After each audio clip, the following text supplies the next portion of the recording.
Bienvenides. Estás escuchando Metele Más Diversidad, el podcast de la Unión de Diseñadores Gráficos de Buenos Aires. Idea y conducción, Mariana Pitaluga. Te invitamos a un espacio de reflexión y charla para pensar el diseño desde la diversidad. Creemos que mientras más sencillo, mejor. Por eso, elegimos hacer el podcast desde audios de voz, hablando con nuestras invitadas como con nuestras amigues. Simple y sencillo. Conecta tus auriculares y con tus oídos miremos al mundo de otra manera.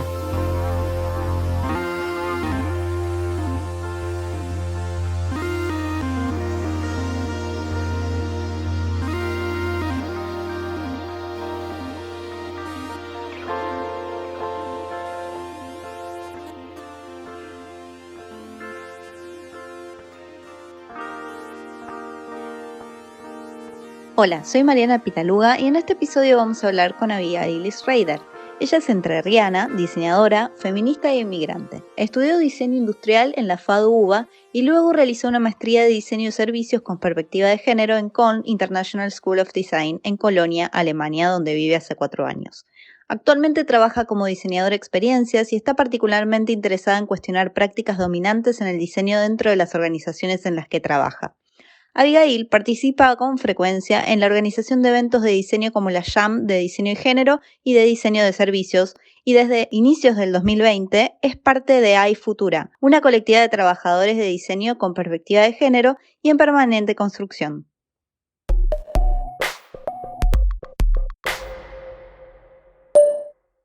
Hola Abigail, ¿cómo estás? Sabemos que te especializás en diseño de servicios, que hiciste una maestría en Alemania y tu tesis trata sobre diseño y género.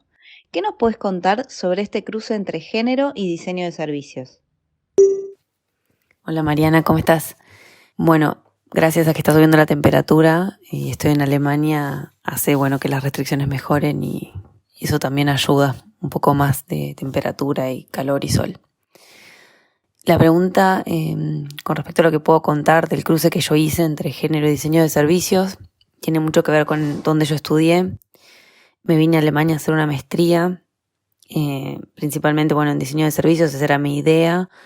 pero estudié en una escuela que es la Escuela Internacional de Diseño de Colonia, donde había distintos campos de investigación. Y uno de los requerimientos, para la maestría era que al menos nosotros crucemos 2 campos, que eso también representa trabajar con 2 especialistas o investigadores, lo que en Argentina por ahí en la UBA llamaríamos titulares de cátedra de esas áreas de investigación. En la Escuela Internacional de Diseño de Colonia, donde yo estudié, hay un área de investigación, una de las primeras que se fundó en Europa, que es sobre género y diseño. Me llamó muchísimo la atención y yo por eso empecé como a cuestionarme y dije, estaría buenísimo poder cruzar estos 2 campos.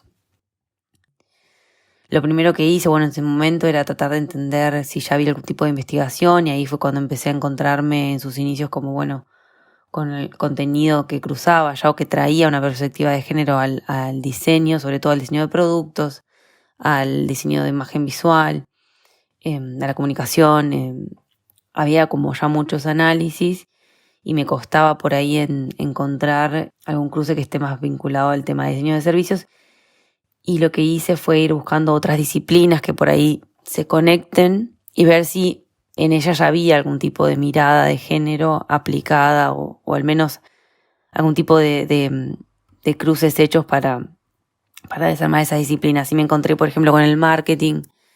con otras disciplinas que ya trabajaban el análisis de servicios en sí mismos. Lo que me pasó cuando traté de hacer ese cruce era que si bien el diseño de servicios es una disciplina que fomenta y que lleva adelante metodologías centradas en las personas, lo que pasaba era que mucha gente me cuestionaba o me preguntaba por qué una mirada de género hacía falta si es que siempre está la persona en el medio. Y ese tipo de preguntas fueron las que me llevaron justamente a tratar de investigar cómo en sí la disciplina se conforma, quiénes son parte de la disciplina y si ya el que sea un diseño centrado en las personas simboliza o significa que contiene una mirada de género o al menos una mirada más diversa o que contempla a las diversidades dentro de lo que llama la persona a la que centra el diseño. Y eso fue un análisis súper interesante, si bien no fue lo que yo llevé más adelante después en mi tesis, pero fue un análisis muy interesante porque el diseño de servicios es una práctica, al menos en Europa, y siempre entendiendo que yo hice mi maestría acá en esta universidad y que por eso muchas de las referencias que tomé son de este contexto, pero al menos en Europa el diseño de servicios es una práctica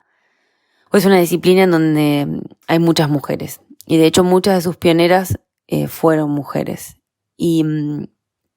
la pregunta que queda ahí como un poco pendiente y para seguir investigando es si es una práctica, una disciplina que tiene tantas mujeres, ¿cuál es la razón? Y si tiene que ver ese motivo, que también hayan sido quienes llevaron adelante y difundieron las metodologías centradas a las personas y el diseño de servicios, si tiene que ver con que es una disciplina que se involucra, digamos, a la que le interesa y a la que mira, cómo se concatenan o cómo se vinculan distintos puntos de contacto o distintos servicios que perduran o que transitan, digamos, en un determinado tiempo. Y eso creo que es como lo interesante de observar, si por ahí la mirada de la mujer tiene que ver con el tiempo de una persona, el transcurso de una actividad, el día de alguien y cómo eso se desarrolla, y que sea por esa mirada como más macro, como desde afuera de ciertas interacciones, lo que sea que haya impulsado a las mujeres a desarrollar y a difundir tanto la disciplina, ¿no? Lo que sea justamente una mirada que observa distintos puntos y cómo se influencian y cómo se relacionan.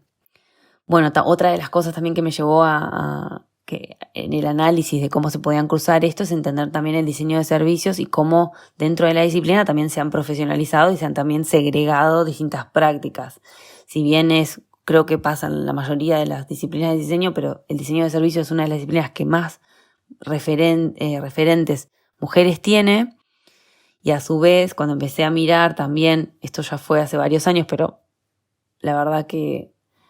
apostaría a que no se ha modificado mucho. Cuando hice zoom en muchas agencias de diseño de servicios, sus cargos jerárquicos, cómo están construidas, cómo se dividen, cuáles son las áreas de investigación, las áreas de negocio, las áreas de producto. Bueno, también se empieza a ver que los cargos que están más relacionados a la investigación, que por ahí son cargos opuestos, digamos, que están más vinculados con las entrevistas, como con el lado más cualitativo de la práctica, empiezan a ser espacios mucho más ocupados por mujeres, en contraposición a los cargos más jerárquicos, los fundadores de estas agencias, los CEOs, podemos decir también, los que están más en el área de desarrollo de negocios, que sí suelen o tienden a ser cargos también más ocupados por hombres. Teniendo en cuenta de que en Argentina la base desde la que se aborda la enseñanza del diseño está forjada en el movimiento moderno, sobre todo de la línea alemana, trazado por las escuelas de la Bauhaus y Ulm, ¿qué cambios notás o encontrás hoy en Alemania en su mirada del diseño con respecto a la perspectiva de género? Bueno, yo no soy una diseñadora como muy involucrada con la historia del diseño, así que en esta pregunta también como muy en particular puedo hablar de mi experiencia personal y de cómo fue lo que encontré como en común y en contraposición en lo que fue mi paso por la FADU en Buenos Aires en la carrera de diseño industrial y mi paso por la maestría de la Escuela de Colonia de Diseño, y cómo yo siento que son esas diferencias, si están o no vinculadas solamente a la influencia de la línea modernista, digamos, que trajo también la Bauhaus argentina, no lo puedo confirmar. Yo estudié en una escuela acá que se llama la Escuela Internacional de Diseño de Colonia, que no contiene carreras. Uno se puede especializar y poder tomar más o menos cursos, más o menos seminarios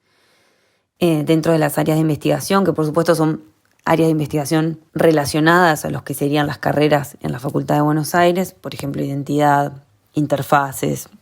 comunicación, servicios. Todos los egresados de la escuela tienen eventualmente el mismo título, que es el diseño integrado o diseño integral. A mí una de las cosas que más me llamó la atención fue, por un lado, que ya había este área de investigación que era género y diseño, en donde ya en esta facultad se habían trabajado muchos temas relacionados a las mujeres diseñadoras, a productos hechos por mujeres, a a incorporar una perspectiva femenina, si se quiere, o de los valores, digamos, asociados a lo que es lo femenino dentro del desarrollo de productos, a criticar o evaluar un poco más lo que era la neutralidad, porque ya existía este área de investigación, muy vinculado a un momento histórico también de Alemania, pero que no necesariamente significan una mirada como necesariamente más diversa o que haya ido evolucionando con el tiempo. Pero sí ya existía, para mí eso ya en sí fue una sorpresa, siendo que yo no conocía en ese momento lo que ya había en la FADU en Buenos Aires, que era la carrera de especialización o un curso de especialización de la que fue después la cátedra Flesler. Pero creo que era algo que ya Griselda tenía en ese momento. Y otra de las cosas que me llamó mucho la atención y que es algo que aprendí también más durante mi proceso, mis estudios de maestría, fue a vincularme mucho más con el proceso y desde un punto de vista más emocional. Yo creo que en la FADU todavía, o por lo menos durante mis años de estudio, y sobre todo que yo estudié la carrera de diseño industrial, hay una intención muy fuerte de separar lo que es el arte y la expresión de lo que es el diseño, y el diseño centrado en las personas, y un diseño que sirve a resolver un problema. Y creo que eso es algo que, por lo menos en las escuelas en las que yo estudié acá, está un poco más cuestionado. Hay más espacio para jugar y para expresarse y como para tratar de involucrarse también desde un lado más subjetivo con lo que uno está haciendo. Y creo que esa bajada de línea muy fuerte en el diseño industrial de que lo que hacemos es en función a algo, por lo menos en mi experiencia acá ya se ha ido perdiendo. No lo viví tanto como lo viví por ahí en la FADU. Y otra de las cosas también que disfruté mucho estudiando acá en Alemania fue también tener en cuenta el proceso de diseño como un producto de diseño en sí mismo, para también ser más cuidadosos y aprender más a cómo investigar y a cómo hacer todo un desarrollo de un proceso creativo. Y esas dos cosas creo que han sido como las que más entiendo que se han ido cuestionando, digamos que han sido cuestionadas y que se han ido cuestionando desde lo que fue el movimiento, lo que fue el movimiento de llevarse todas esas ideas modernas de la Bauhaus hasta el día de hoy. ¿Qué herramientas desarrollaste para introducir la perspectiva de género en el diseño de servicios? En el diseño de servicios lo que se suele hacer es recorrer como un proceso y usar distintas metodologías que te permitan evaluar o definir una problemática y colaborativamente y en participación, o sea, con participaciones de distintos actores, tratar de buscar una solución, como muy simplificado. Y lo que yo traté de hacer es incorporar una perspectiva de género, básicamente como una mirada cuestionadora de cuáles eran las ideologías o ideas como universales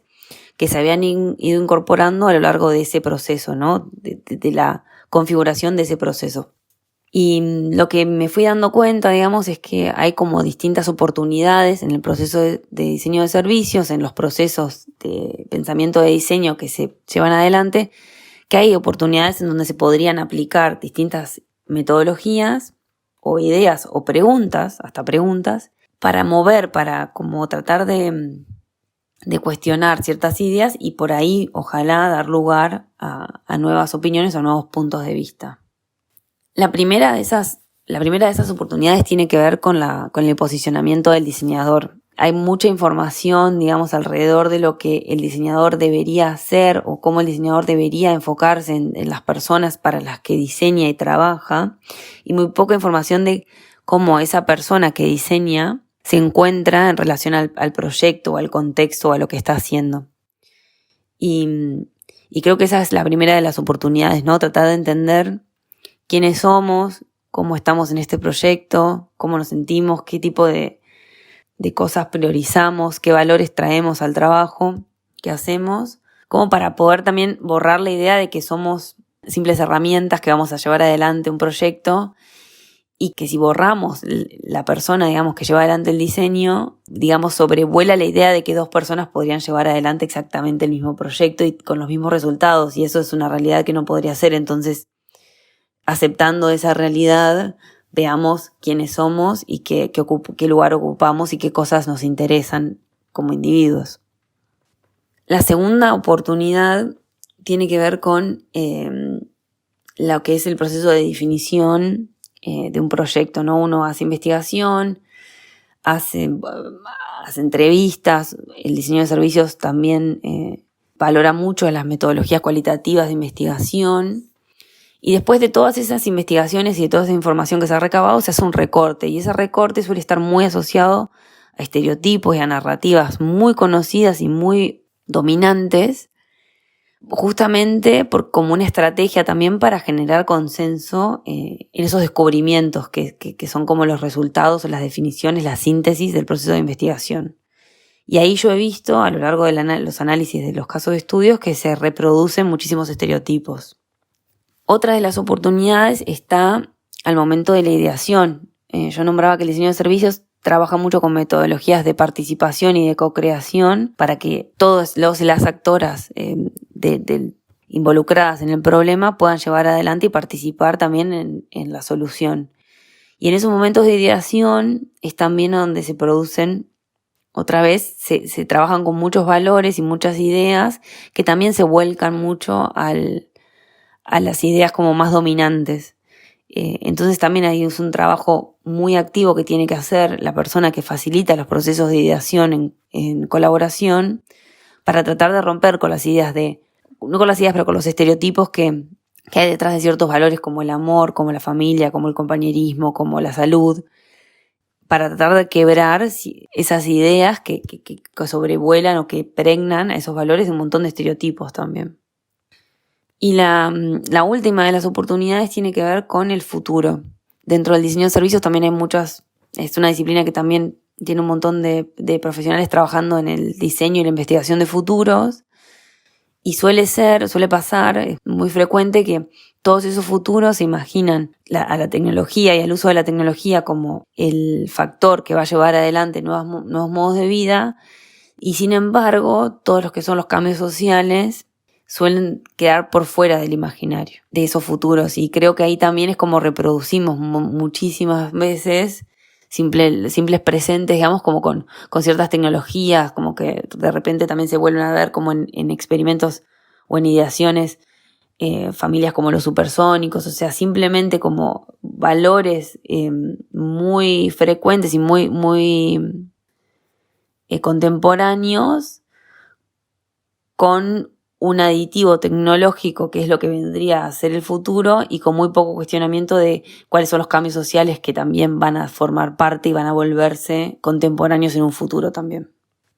Una de las herramientas que yo creé, que fui armando, digamos, también en el proceso de mi investigación, fue un glosario en donde trataba de aprender, yo creo que parte del aprendizaje o de empezar a consumir y a leer autores que han trabajado con género hace mucho es también hacer un desarrollo y aprender como cierto vocabulario. Y para mí eso era como muy nuevo. Había estado como durante mi carrera de diseño y mi vida de estudiante, me era muy ajeno ciertas definiciones y lo que fui haciendo es también como ir recolectando esas definiciones y ir acompañándolas como con los casos de diseño que yo iba encontrando, que yo creo que hoy en día también es más frecuente como encontrar como casos y ejemplos de productos de diseño, ya sea de comunicación o de productos en sí mismo, que perpetúan de alguna manera estereotipos o que han sido diseñados para una persona, asumiendo que esa persona representa el universal, y lo que hacía era tratar de machear, ¿no? Como el concepto, si era, por ejemplo, que un producto había sido desarrollado solamente con información que provenía de hombres blancos y jóvenes, trataba de acompañar ese artículo y ese ejemplo con el concepto de lo que es androcentrismo. Y así me fui armando como todo un glosario que también me sirvió mucho al momento de dar talleres, que eventualmente fue el resultado de mi tesis, un seminario y un taller, y me sirvió mucho al momento de dar los talleres también como para ejemplificar muchos de esos conceptos que por ahí no son desconocidos, sobre todo los diseñadores, que no son necesariamente parte de nuestro aprendizaje, pero que está bueno ir incorporando y también ir entendiendo cómo realmente afectan y no son simplemente conceptos que han sido desarrollados en estudios académicos, sino que tienen su lado real, digamos. Y por último, ¿qué le recomendarías a nuestra comunidad del diseño para que repensemos lo que hacemos y podamos cambiar prácticas que no contemplan esta diversidad? Yo no sé si puedo recomendar algo a una comunidad de diseño, pero sí hay dos cosas que me parece que he ido aprendiendo y que son lindas. Como recomendaciones, no sé si me ocurre la idea de tratar de frenar el solucionismo, que es algo que hemos aprendido muchísimo, que es parte de la idea de lo que los diseñadores hacemos, pero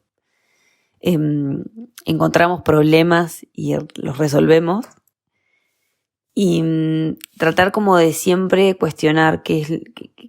por qué estoy ahora definiendo esta solución y para qué. Creo que si bien es parte de nuestro trabajo, yo trabajo en el sector privado, así que trabajo con soluciones, pero es algo que es una pregunta que siempre me ayuda para tratar de frenar un poco la inercia que tiene por ahí y las ideas que he ido aprendiendo también y al menos cuestionarlas. Otra recomendación, que es algo que he escuchado también, es no invertir la rueda. Yo creo que la perspectiva de género es un modo de observar y de cuestionar que ha sido incorporado ya hace mucho tiempo por muchísimas disciplinas y que nosotros los diseñadores no tenemos que venir como a reinventar la rueda, sino muchas veces a buscar mejor, que hay muchas buenas prácticas y que hay muchísima información que ya existe, que han creado personas que se involucran y trabajan en inclusión, en diversidad hace muchos años, y que es también un poco mostrar un poco de humildad y ir a buscar, ir a rescatar esas herramientas que ya existen, que existen por ahí en otras disciplinas como la sociología, la antropología, mismo los estudios de género, en organizaciones, en trabajadores sociales, como que ya existen por otros lados, y ver cómo aprendemos a usarlas y cómo las incorporamos a nuestra disciplina. Siento, y a mí me pasa muchísimo, de hecho es también parte de mi tesis, que los diseñadores tenemos la urgencia de hacerlo algo nuevo y de hacer nuestro proceso y de hacer nuestro recorrido y por más de que sea algo relativamente similar, hacer el trabajo de principio a fin. Y creo que es también parte del aprendizaje ir a buscar ese valor ya creado en otros lados y ver cómo incorporarlo. Y por último, creo que es algo también que he aprendido en el último tiempo y que me hace muy bien, es la mejor manera de contemplar la diversidad es habitar espacios donde haya distintas opiniones y agruparse y trabajar en conjunto y siempre cuestionarse. Y la mejor manera de cuestionarnos es simplemente preguntarle a alguien que opina distinto qué opina. Y en eso a mí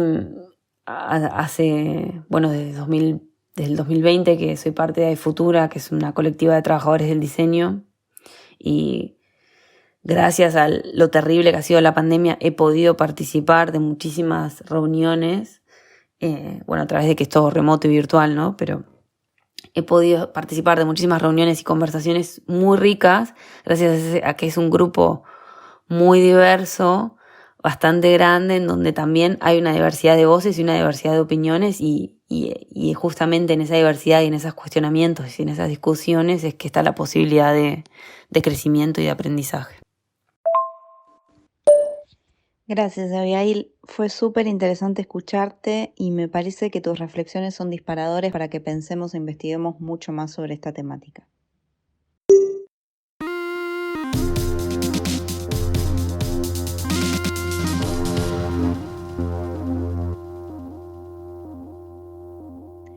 Destaco estos puntos de lo que nos contó Abigail. Me gustó el cuestionamiento sobre la categoría de diseño centrado en las personas, esta deconstrucción que permite preguntar a qué personas se incluye, si se aborda desde una perspectiva de género o de diversidades, para no recaer, y esto lo agrego yo, en el universalismo en el que cayó el movimiento moderno. Es interesante también lo que nos cuenta sobre las diferencias que hay hoy en el cursado de las carreras de diseño entre Alemania y Argentina, porque teniendo en cuenta de que nuestros planes de estudio, sobre todo en la FADU, se inspiraron tanto en Bauhaus y Ulm, hoy en Alemania se estudia de una manera totalmente diferente. Se han difuminado estos límites entre carreras y se han integrado. En todo caso, las diferencias pasan por una especialización en un área de estudio y surgen así cruces muy interesantes como los que siguió Abigail entre diseño de servicios y perspectiva de género. También rescato esto que nos cuenta sobre el cuestionamiento del proceso de diseño tal como fue concebido por el movimiento moderno y que hoy, por lo menos desde su experiencia en Alemania, se toma como un producto de diseño en sí mismo. También quiero destacar lo que nos cuenta sobre las oportunidades en el proceso de diseño para quebrar con la reproducción de narrativas estereotipadas. Primero, con el posicionamiento del diseñador, que lo saca del lugar de facilitador y le devuelve su condición de sujeto e individuo. En esto está la oportunidad de visibilizar las narrativas que se reproducen y luego en la fase de ideación participativa y colaborativa, donde también se transparentan y así se pueden trabajar para que no sean reproducidas. Por último, me quedo con sus recomendaciones. Olvidarnos del solucionalismo por inercia, no inventar la rueda, sino que lo importante como diseñadores es que rescatemos e incorporemos las herramientas que ya están disponibles y aprendamos a usarlas, y habitar espacios donde existen distintas opiniones. ¿Y a vos qué te pareció lo que nos contó Abigail? Nos escuchamos en el próximo episodio. Acabás de escuchar Metele Más Diversidad, el podcast de la Unión de Diseñadores Gráficos de Buenos Aires, un espacio colectivo donde celebramos el intercambio de ideas. Si te gustó, seguinos en Spotify y en nuestras redes para sumarte a la charla.